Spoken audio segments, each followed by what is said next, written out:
where we're happy to have Rhoda Posey from the Cal State Dominguez Hills Financial Aid and Scholarship Office to present information on financial aid application as well as grants and scholarships that may be available to students and any updates and changes to the 2025-26 FAFSA. So I'm going to turn it over to Rhoda, and thank you again for joining us tonight. You're very welcome. Thanks for having me. Hello, everyone watching, whether live right now or if you're going to be watching the video later. So hopefully this information will help and is informative to all of you, especially if you're a new applicant because you're high school seniors. Don't know if you have or your parents have any experience with this, if you have any siblings who've already gone through the process, but nevertheless, here we go, 2025-26 financial aid application. Okay, so what are we going to cover? So we're going to talk about completing the application. We're going to talk about just some quick little general overviews, right? Because these are applications that you're going to have to complete every year until you graduate from college, right? Going to talk a little bit about how to prepare. What do you need to know? What can you expect? And then we're going to go through, we're going to transition to some slides from Federal Student Aid on what that's going to look like. Not going to have any slides on the CADA, the Cal Dream Act application, but that's okay. A lot of the questions are the same. Okay. And then there's also towards the end some online tools as far as who is considered a parent and what is a federal student aid estimator. You could use that. Okay. General overview. Okay. Teddy Toro, that's our mascot there. Okay. All right. So general application overview. So you have the FAFSA application and the Cal Dream Act application for here in California. What do you need to know? What's important? Okay. So it's the free application for federal student aid for the FAFSA. Okay. You have to be a U.S. citizen or eligible non-citizen to complete the application. And you can be considered for federal aid, state aid, institutional funds, scholarships. You can list up to 20 schools. On the other side, you have the California Dream Act application. Here's the website, dream.csac.ca.gov. Applicants must meet the AB 540 criteria. So these are students who may not be U.S. citizens or eligible non-citizens, but because they meet the AB 540 criteria, they can complete the California Dream Act application and be considered for state aid, institutional funds, scholarships, just no federal aid. Now, here's one other thing I just wanted to include for some schools that you're considering attending, they may also require what's called the College Board CSS profile application. This is a screenshot of that uh, website with the web site down below here. But just to let you know, this is an online application that's just used by some colleges, right? To award non-federal institutional aid. So this is a separate application from the main financial aid applications, the FAFSA and the CADA, that the institutions may use to offer you additional institutional aid. Okay. You do want to consult with the schools of interest to determine if they need that or not. This is not required for the CSUs or Cal States here in California. But if you use the link that I circled here, if you happen to go to this site, when you go to the link that it says available online there, it'll give you a list of the schools that require it or that use it. Okay. This is important. The priority application filing period. Okay. So usually the priority filing period is October 1st through March 2nd. Okay. We're now in November, right? For 2025-26, the application, the rollout was pushed back to December 1st, okay, with a deadline of March 2nd. Okay. Brief historical context. Okay, there was an exception this past year for the 2024-25 application and now the 25-26 application because there were some changes needed due to this thing called the FAFSA Simplification Act. Okay. So with that, the 2025-26 application, they were doing some beta testing that did start on October 1st. Not everybody was included, so they had a phase in, if you will, rollout. right? So it wasn't open to everybody. What I want you to take away from this slide is just remember October 1st through March 2nd, and that this third bullet here, moving forward each year until you graduate with your degree. Okay, I want you to remember to try to apply between October 1st and March 2nd, unless there is some sort of change that is published by Federal Student Aid or here in California, the California Student Aid Commission. But just remember October 1st through March 2nd. Okay, now here's the update as of just yesterday, right? So it's supposed to be open on December 1st, but things have been going well. So now the FAFSA is open to all. Here is a view of that home screen. So it does give you the message that 2025-26 is now open to all during their beta testing. They're still doing it. Okay. And notice here that you can start a new FAFSA for 25-26. And then if you have to go back and make an edit, or for parents, if they're accepting an invitation, you can go here. Okay. So it's open now. For the California Dream Act application, just sharing you this slide, CSAC was expected to open the application as of December 1st, but now that the FAFSA was open, they'll probably move that ahead. But you can just go to their website when you're ready to try to complete your applications. Their priority deadline date is March 3rd because March 2nd falls on a Sunday. All right, how'd you prepare and what to expect? Here we go. So how to prepare. So you're going to want, this is for the FAFSA, you're going to want to create your studentaid.gov account. Okay. Every contributor, who's a contributor, student, spouse, biological or adoptive parents, parent or parent spouse, okay? Anyone whose information is going to be required on the application has to have their own studentaid.gov account, also referred to as an FSA ID, username and password, okay? Contributors without social security number can also create an account. Okay. Quick little tip down here at the bottom, right? To create an FSA ID, each contributor has to have their own separate email address.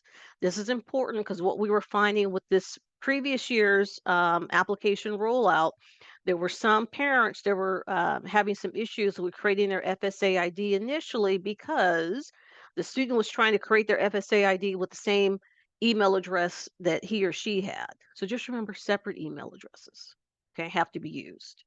You want to gather your personal information, SSN, date of birth, email addresses, driver license, if applicable. Non-citizens should have their alien registration number, okay? Another quick tip on FSA ID requirements, okay? So again, everybody has to have one for doing the FAFSA. There will be an identity match required for each contributor. Okay, so that's why it's important to have your email addresses, the different email addresses, because they'll be sent a verification email. Okay, and again, users who don't have an SSN can still do it, can still create an FSA ID, right? There will be some knowledge-based identity verification questions. Okay, and this would include undocumented parents or undocumented spouses of U.S. citizens or permanent residents. Okay, continuing on with how to prepare, you're going to need tax information. Okay, so both the FAFSA and the CADA will use 2023 income and tax information. For the FAFSA applicants, all right, students and parents are going to have to provide consent to have their IRS data used. I'm going to have another slide or two on that. We're going to explore that a little bit more so you understand it, but you're going to have to provide consent so that that data comes over from the IRS. That makes things a lot easier. However, for CADA, there's no data transfer. So you're going to have your information handy because you're going to have to manually put it in. If this applies to you, any records of child support received, any bank statements or investment records, bank accounts, stocks, bonds, real estate. Notice here for real estate, you don't want to include the value of your home, the family home.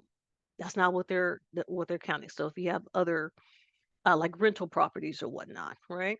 And then the list of schools, of course. Okay. So applicants, you're going to want to have your list of schools handy so that you'll be able to do the search and select the schools that you want to receive your application data. Right. Now, what is the process going to look like? Because I know for many of you, this may be new. So, a couple of slides on this very briefly. So, for the FAFSA, you're going to create your studentaid.gov account, also known as FSA ID, right? Then you're going to be able to go to FAFSA.gov or studentaid.gov to start your application, right? All right, next, the students, you're going to complete your sections, right? So you're going to complete yours. It's not going to take you too long. You're going to provide some brief parent information. And then what's going to happen is your parents are going to get an email invitation to do their section. Parents, when you get your email invitation, you're going to accept that invite and then you're going to complete your section. Okay. And then that'll be that. For the CADA, yours, you're going to go to dream.csac.ca.gov, create your username and password. Students, you're going to complete your section. Okay. Little tip here. There's no cross check with any other outside entity like what happens with the FAFSA. So just make sure you're completing everything correctly. Same thing for the parents. When they do their section, again, there's no cross check. So just make sure that you're entering all your data, your income information correctly. Then what happens? So the applications are completed. So then what happens is the colleges and universities are going to get that data electronically. The financial aid offices, my peers and myself, we will review that data, determine your aid eligibility. Now notice here, if there's any additional documentation or information that's needed, that financial aid office will send you an email or they're going to update what's called like your to-do list that's on your student portal. Okay. So you're going to want to make sure once you decided which colleges that you want to go to, that you activate that email in your student portal so that you'll be able to get any information that's coming from financial aid, admissions and records, etc. Okay. And then financial aid offers will be sent sometime in the spring. Okay.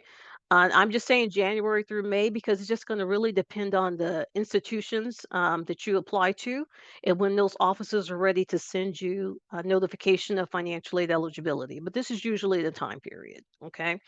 And just letting you know, heads up, it's probably just going to come via email notification and then ask you to check your assigned campus portal. We've really moved away from paper notifications. Okay. All right, so this is important. Who is considered a contributor? All right, so a contributor is anyone who's required to provide information on the FAFSA, okay, or the Cal Dream Act application, right? So a student spouse, a biological or adoptive parent, the parent's spouse or step parent. Who is not a contributor? Grandparents, foster parents, legal guardians, brothers or sisters, aunts or uncles. Those are not contributors, okay? So you're not going to put in their information. What contributor information is going to be needed?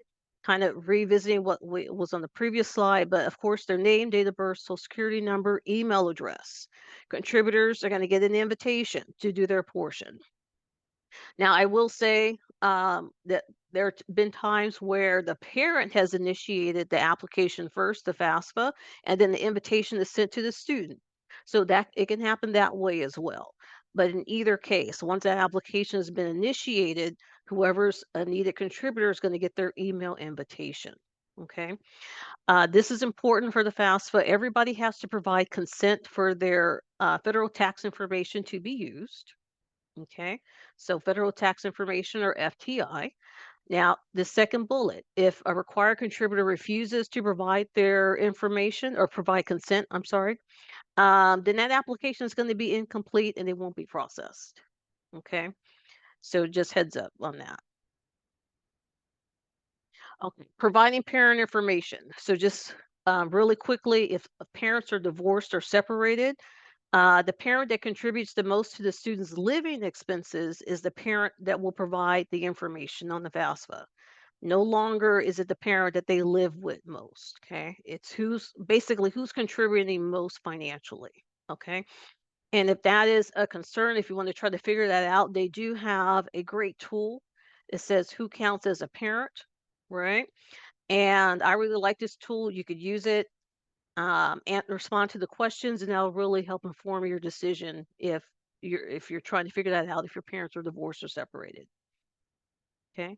And here's a QR code and a link. Um, the hosts have a copy of this presentation, so feel free, they'll share it with you. Okay, but this does hyperlink um, to that tool for who counts as a parent. All right, FAFSA overview. So now we're going to transition out. I'm going to stop sharing my screen for a moment and go to the FSA slides. There are a lot of slides. There's like over 300. We're not going to go through all those, so don't be alarmed. But I'm just going to kind of show you some of the slides to give you a flavor of what to expect. I will tell you now that the FAFSA was opened, they tell you that it might take about an hour. I helped my nephew do his today. It took us 10 minutes. So for many of you, it's not going to take you very long at all. Okay.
Okay. Can someone tell me, can you see the slide with the slide deck for the FAFSA preview? Yes. Great. Okay. So lots of different slides here. We're just going to start. I'm just going to go through a few of them for the students and the parents to let you know what it is you'll be able to see here. Okay. Oh, let me scoot this over.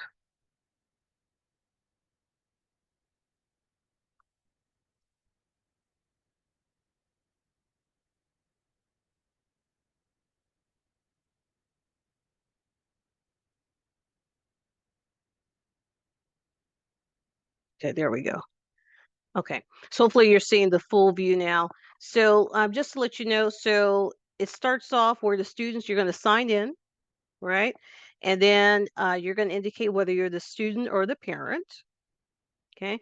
And then there's a series of onboarding slides. There's one of four, some quick little YouTube videos for federal student aid. Those are very helpful if you want to take a moment to review, but there's four. Okay. So then students, you are going to confirm your identity information. So it's going to just confirm your name, your date of birth, etc., your mobile number, your address. Okay. Then it's going to ask you your state of legal residence. And then here's your time to provide your consent and approval. Okay. So you just kind of peruse through the information that they're providing here. You can see it looks very long, right? There's a lot of information here. So two-parter. Okay. So just know dependent student provides consent and approval. So you're going to want to make sure that as you review through, you're going to scroll down to the bottom. And then at the bottom there, you can see where it says either decline or approve. So make sure you select approve. Okay.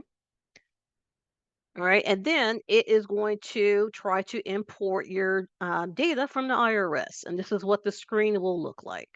Okay. It actually goes very quickly. Okay. I did it today with my nephew. So then it's going to try to pull that information in. And now this slide just shows you what what the view is like if someone did not file taxes. So it says this page displays results from IRS info for the student. For this scenario, the student is starting a new FAFSA form and there's no federal tax data information available from the IRS.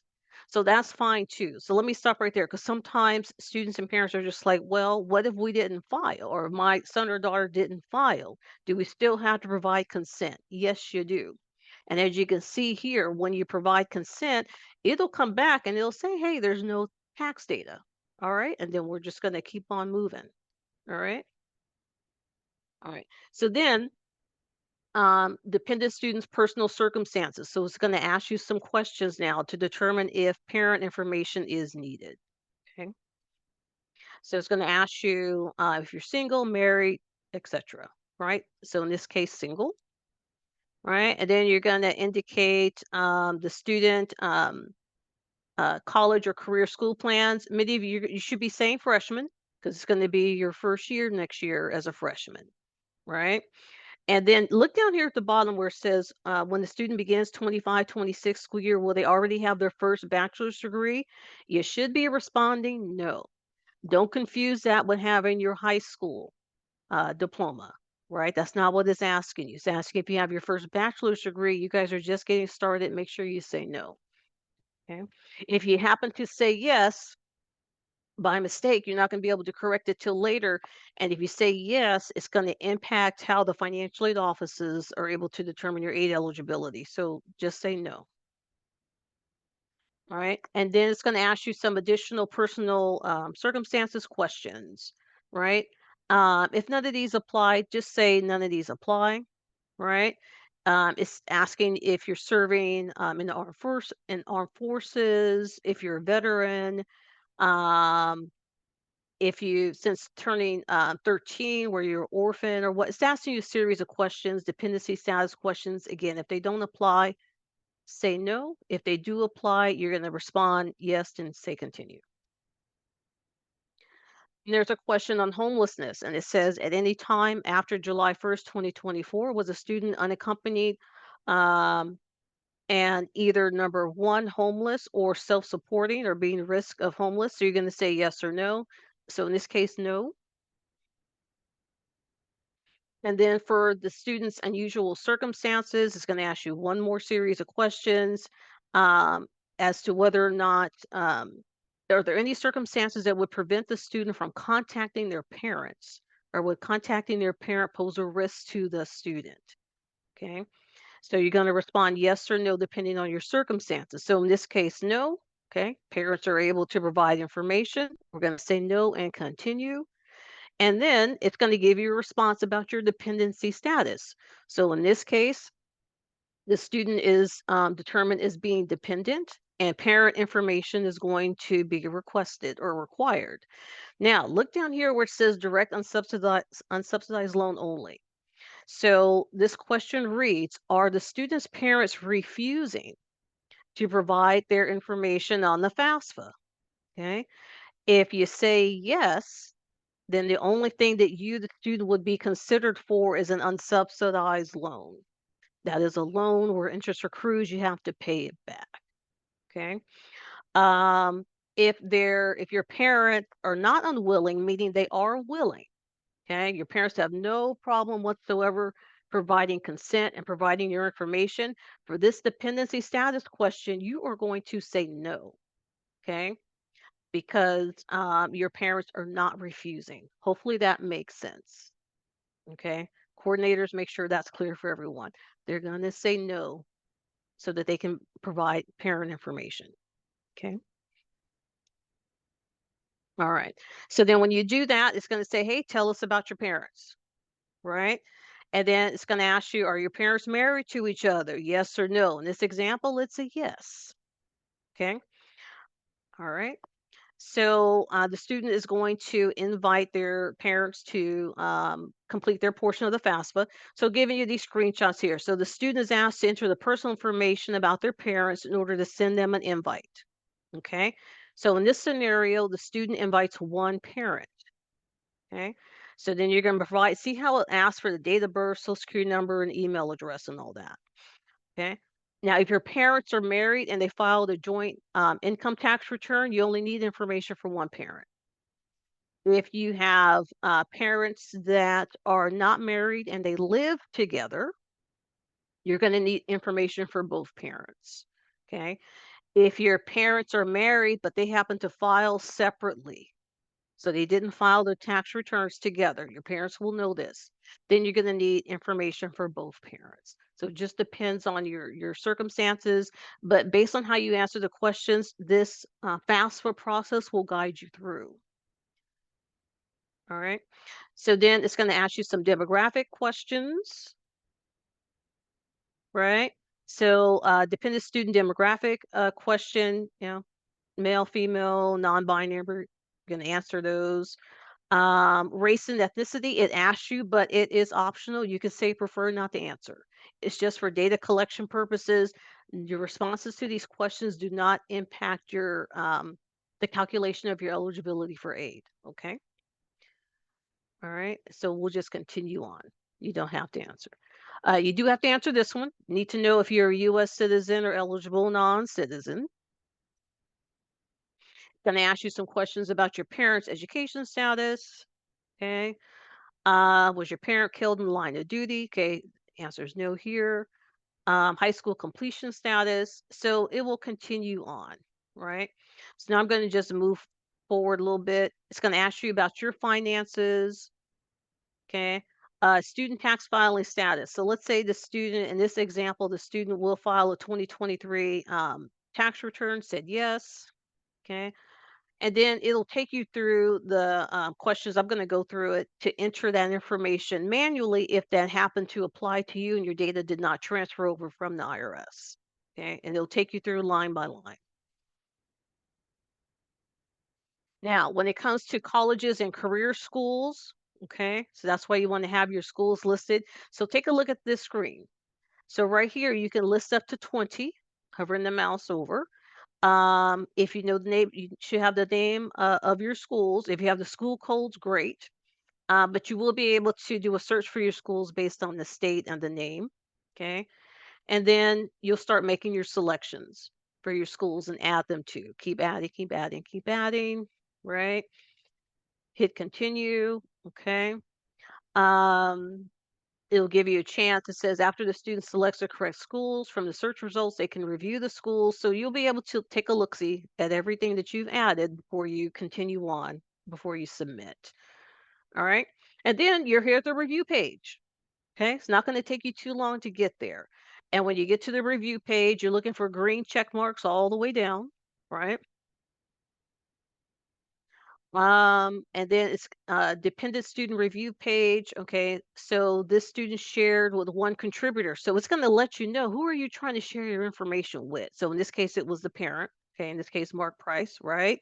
And it's going to give you the status of the invitation. Was that invitation sent? Right? And then look down below because you're going to be able to monitor this as applicants. It has the parent sections, and then you're going to be able to see if the parent completed the sections once they're done. Okay. All right. And then you're going to sign. This is key. You want to sign and complete your section.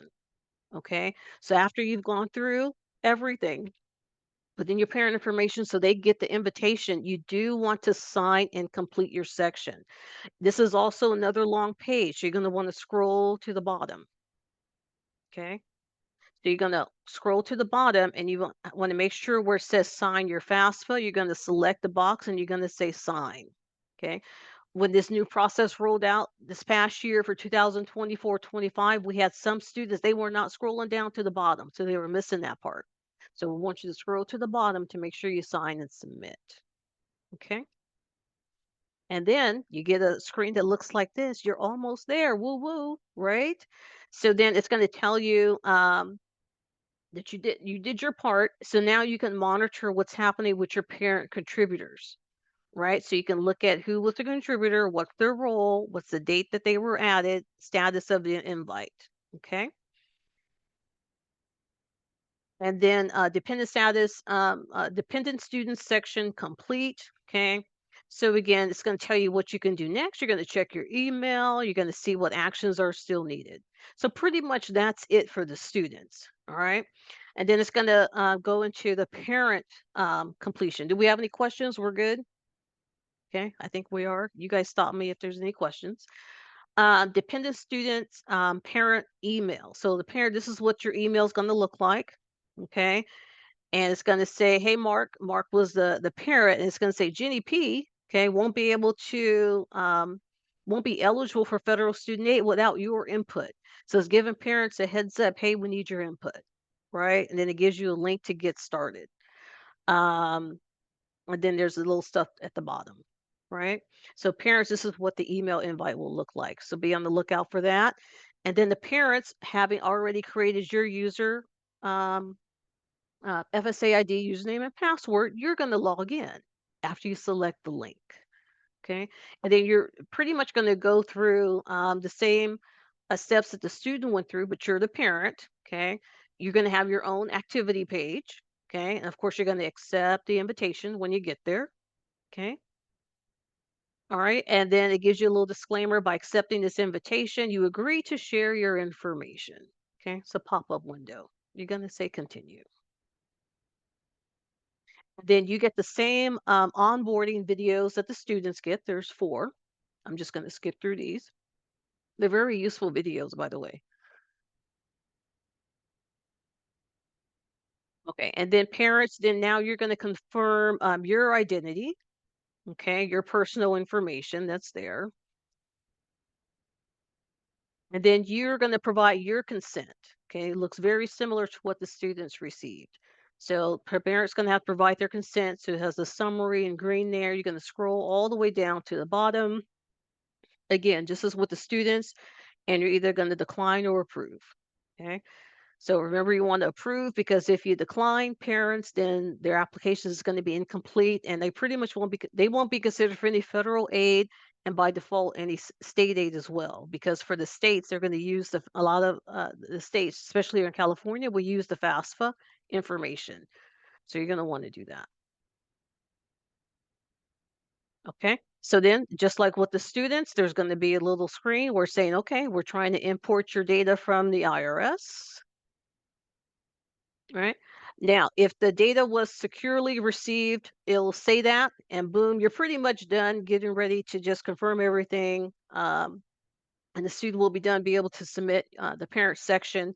They're giving you an example here of someone where there's no IRS data received. So this page displays the results from the IRS import for the parent. For this scenario, the parent contributing to the new FAFSA form, there was no federal tax data available. Now, there may be parents say, hey, well, I did apply, right? I did file my taxes for 2023, but it didn't come over. And that's why if you have your tax forms in front of you and it's needed, you're going to put it in manually. It'll give the option to do that. Okay. It's going to ask some parent demographic information. Okay. So you're going to indicate your marital status, right? And it lists them all here: married, remarried, separated, divorced, widowed. Your state of legal residence, okay? Parent finances. So here's the section where you're going to provide your finances if, again, the IRS data was not able to be retrieved, okay? So then it's going to take you through all of the questions. Take your time, okay? If it doesn't, it's going to ask you a series of questions here. If it doesn't apply, just say none of these apply and keep moving. Okay. It's going to ask you your filing status. Okay. So did the parent file a 2023 tax return? Right. Um, did the parent file a 23 tax return, a joint tax return with their current spouse? Okay. So did the parent file single parent, or did the parent file with a spouse? Right. Continue. And then it's going to ask you about the family size. Notice here it's asking the parents about the family size. It didn't ask the students, right? Because this is where the family size is going to be captured. And normally with the IRS, when the data transfer over, it'll take the number of dependents that was listed on the tax return that comes over from the IRS to determine family size. In this case, you're just asking for it to be entered in. So parent 1, right, is saying spouse or partner 1, student 1, right? Parents, children, and other dependents 1. Okay, right. So you got the parents, okay, student, other dependents. So maybe there's a student and a sibling here. So household size of 4. Then it asks, okay, who enter the number of children other than dependents who live with the parent and will receive more than half of their support, and it gives you the date range. Okay, so you're going to answer that question. And then it's going to ask you number in college. So let's say it's just your one student who's in college. You don't count yourself. So then you're going to say 1, right? Out of the 4 people who's in college. And then it's going to ask you the questions for the tax return information. So if your tax return is there, you're going to just respond, take your time. Okay. And it's going to take you line by line. It's going to ask you a question about your assets. Okay. Child support, assets, checking account, business net worth, investment net worth, ask you those questions. And then dependent students, other parent information. So if there's a second parent that's going to be putting in information, you're going to enter it there. Okay. And then you're going to get to the review page, just like with the students. Again, looking for green down the line. Okay. And you can also do expand all, it tells you here. Okay. So then now you're ready for the signature process, just like with the students. So remember, it's a long page. Just make sure you're scrolling down to the bottom. You're going to select the box. Okay. It says yes. That you approve all this. It's good to go. You're going to sign and submit, and then you get your congratulations confirmation page. That's what you want. Okay. And then you're pretty much done. Okay. So now I'm going to exit out of that. There's still time left. I still have just a couple of more slides on the presentation that I just want to share with you. If we're good, no questions. Oops.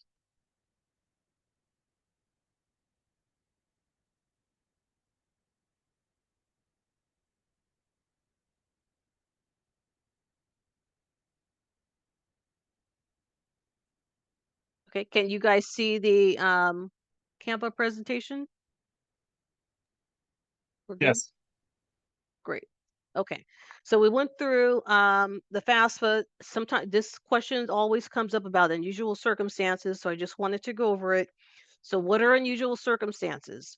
Those are the conditions, top line here, the conditions that justify an aid administrator making adjustments to a student's status, right? Couple of different scenarios. There can be a dependency override due to parent or abandonment, or where the parent contact poses a risk to the student. It's just not allowed for students that move out or parents don't want to provide their information. That doesn't constitute a dependency override. Decisions are made on a case-by-case basis and must be substantiated with supporting documentation. If this applies to a student or a student that you know, just have them consult with a financial aid administrator for the schools that they're interested in attending. Okay. Next one, loss or reduction of income, because that happens, right? So applicants and parents may submit what's called an income adjustment appeal, okay, to the financial aid offices. It does not go to the federal student aid, okay? Once you've done with your applications, the FAFSA or on the state side, the CADA, and there's a loss or reduction of income, you're going to be working with the aid administrators like me, okay?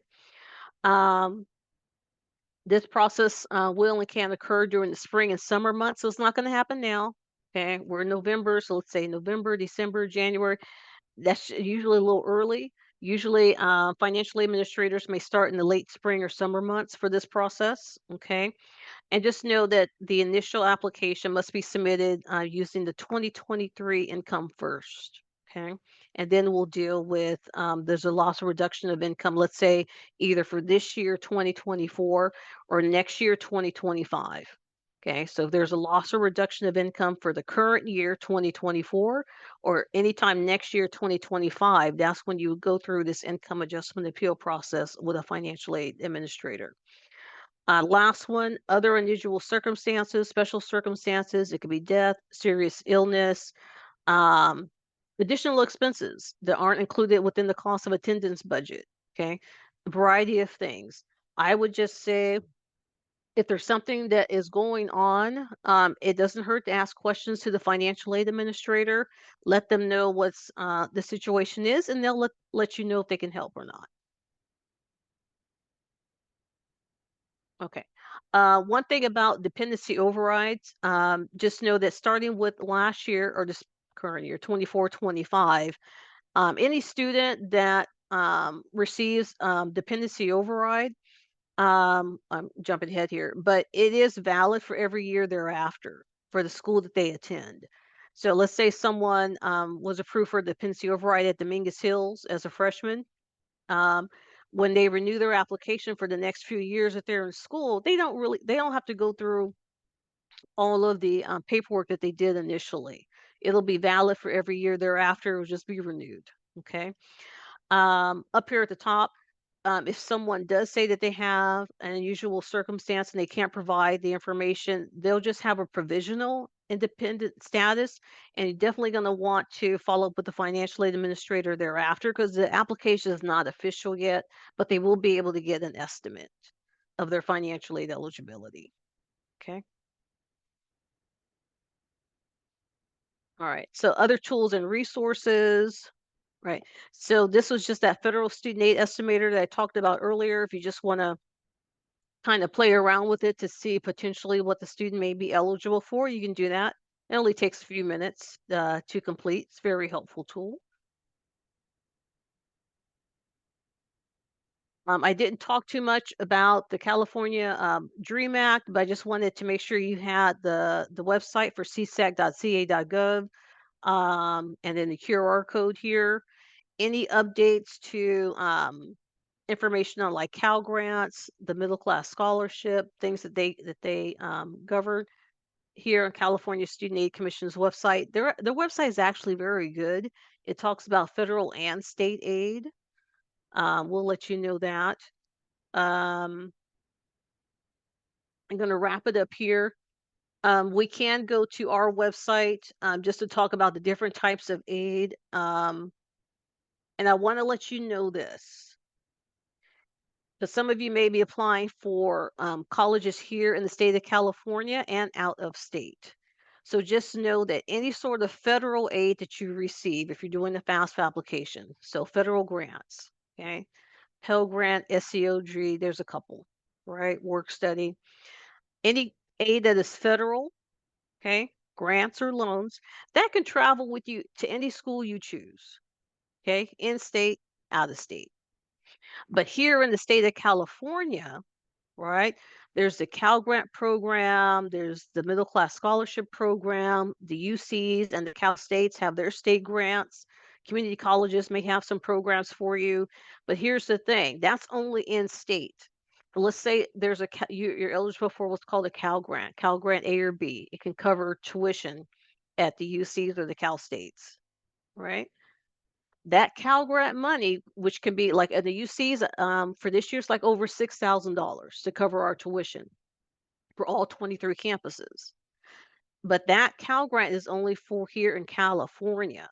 So if you go to a school in New York or Texas or Atlanta, right, that state money does not go with you. The only thing that could travel with you is the federal aid, not the state. Okay, so hopefully that's clear. I'm going to stop my share.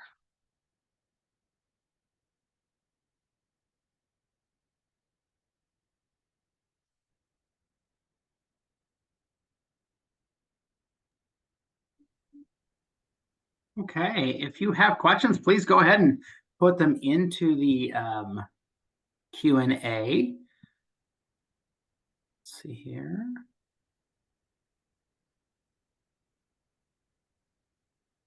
There was a question under circumstances. I know it was answered by Ms. Aber, but I think it might be good to answer to the whole group.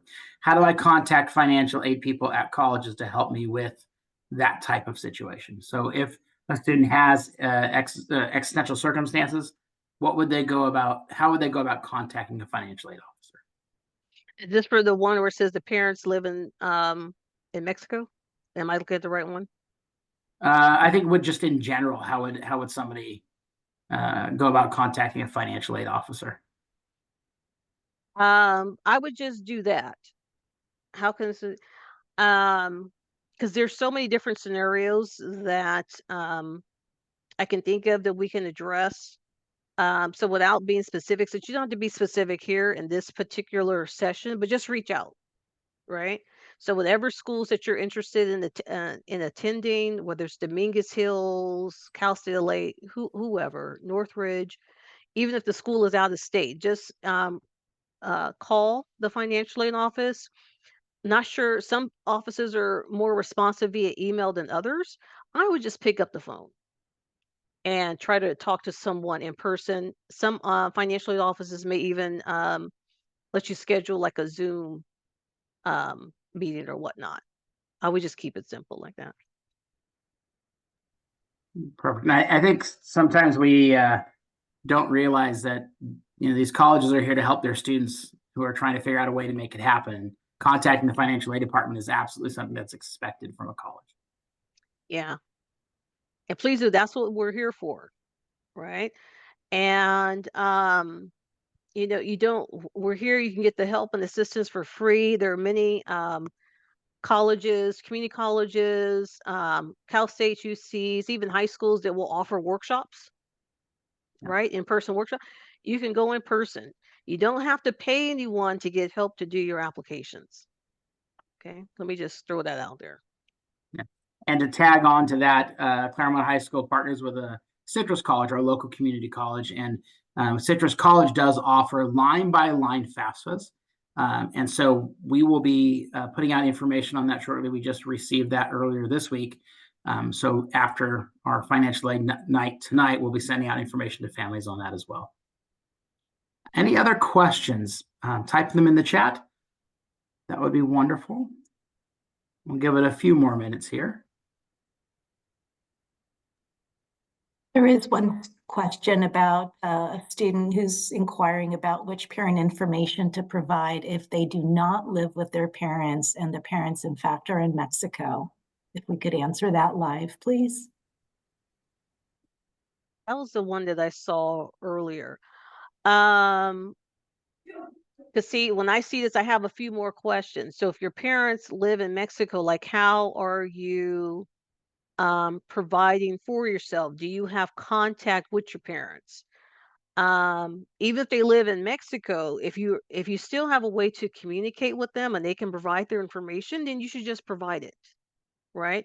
Your parents are still going to need to create their studentaid.gov account. And let's say they filed a foreign tax return because they live in Mexico, then you're going to translate that income into US dollars. So there's a series of steps that would that can be taken, even if you don't live with them, but you have contact with them.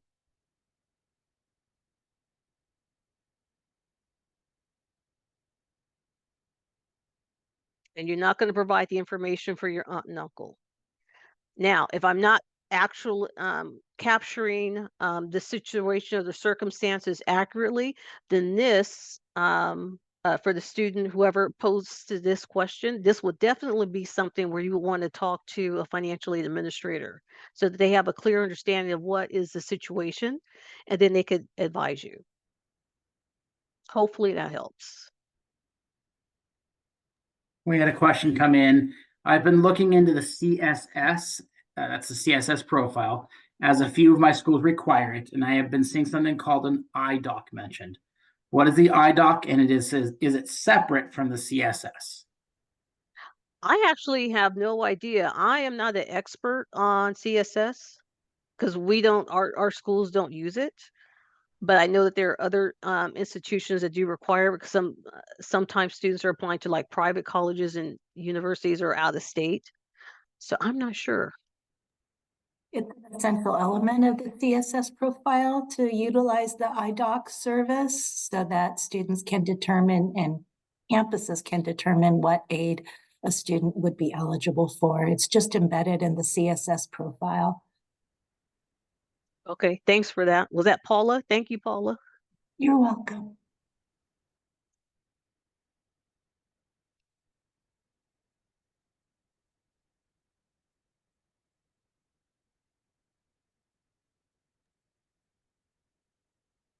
Is there another one down there?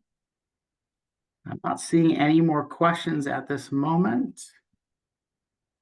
We'll give it about a minute more and then we will call it a night. Okay.